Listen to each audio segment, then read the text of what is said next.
Hello friends, அனைவருக்கும் வணக்கம்.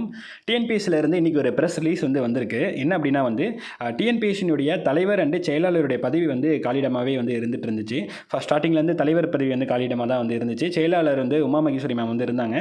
So அவங்களுடைய பதவியுமே என்னென்னா இப்போ அவங்க ட்ரான்ஸ்ஃபர் பண்ணனால காலியிட பணியிடமாக இருந்துச்சு. நியூஸ் சேனல் எல்லாமே கூட பார்த்துருப்பீங்க. காலி பணியிடங்களை நிரப்புற டிஎன்பிஎஸ்சிலேயே காலி பணியிடங்கள் நிறைய இருக்குது. ஸோ அங்கேயே நிறைய வேகன்சி இருக்குது, ஃபில் பண்ண வேண்டியது இருக்குது அப்படிங்கிறதெல்லாம் நியூஸாக பார்த்துருப்பீங்க. ஸோ அதனுடைய ஒரு ஸ்டெப்பாக என்னென்னா டிஎன்பிஎஸ்சி செயலாளர் இப்போ அப்பாயின்மெண்ட் பண்ணியிருக்காங்க. ஸோ யார் அப்பாயின்மெண்ட் பண்ணியிருக்காங்க அப்படின்னா திரு சா கோபால சுந்தரராஜ் அப்படிங்கிறவர் அப்பாயின்மெண்ட் பண்ணியிருக்காங்க. ஸோ சார் தான் அது. ஸோ இவருடைய பேக்ரவுண்ட் கொஞ்சம் செக் பண்ணி பார்க்கும்போது ஓரளவுக்கு கொஞ்சம் ஆக்டிவாக செயல்படுற மாதிரி தான் இருக்குது. ஸோ டிஎன்பிஎஸ்சி இதுக்கு மேலே கொஞ்சம் ஆக்டிவாக செயல்படும் அப்படிங்கிறத நம்ம நம்பலாம்.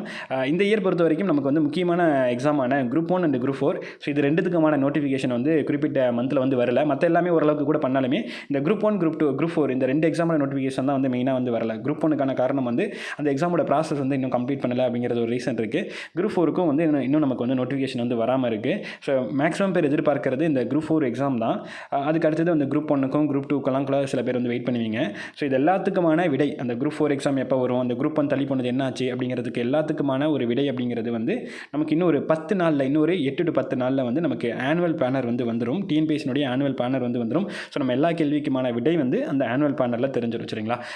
இந்த மந்தில் நமக்கு நோட்டிஃபிகேஷன் வருமானு கேட்டால் டிஎன்பிஎஸ்சி என்ன வேணால் ஒரு ஸ்டெப் எடுக்கலாம். ஏன்னா நமக்கு இந்த மந்த்லேயே டிஎன்பிஎஸ்சி குரூப் 4 எக்ஸாம் வச்சுட்டாங்க அப்படின்னா நெக்ஸ்ட் மந்தில் நெக்ஸ்ட் இயரில் நமக்கு குரூப் 4 எக்ஸாம் அதில் மென்ஷன் பண்ண முடியாது. ஏன்னா 1.5 இயர் கொன்ஸ் தான் குரூப் 4 எந்த ஒரு எக்ஸாமாக இருந்தாலும் விட்டுட்டுருக்காங்க.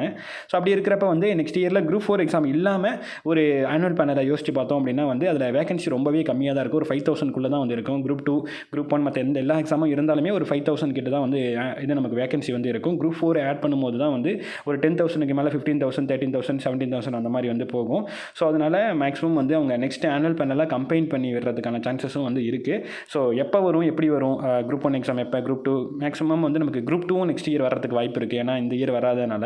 ஸோ அதனால் குரூப் 1, குரூப் 2, குரூப் 4 இதெல்லாம் நோட்டிஃபிகேஷன் எப்போ, எக்ஸாம் எப்போ அப்படிங்கிறது எல்லாமே நமக்கு இன்னும் ஒரு 8 to 10 டேஸில் ஆனுவல் பேனர் வந்துடும். ஸோ அதில் நமக்கு தெளிவாக தெரிஞ்சிடும். ஸோ இப்போதைக்கான அப்டேட் டிஎன்பிஎஸ்சினுடைய செயலாளர் அப்பாயின்மெண்ட் பண்ணியிருக்காங்க. ஸோ நியூஸில் எல்லாத்துலேயுமே கொடுத்ததன் மூலியம் அந்த ஒரு அழுத்தத்தின் மூலியமாக கூட இவங்க பண்ணியிருக்கலாம். இன்னும் தலைவர் பதவியும் காலியாக இருக்குது. ஸோ என்னென்ன காலியாக இருக்கோ அதெல்லாமே சீக்கிரமாக ஃபில் பண்ணிவிட்டு டிஎன்பிஎஸ்சி ஆக்டிவாக செயல்பட்டாங்க அப்படின்னா இன்னும் கொஞ்சம் நல்லாயிருக்கும்.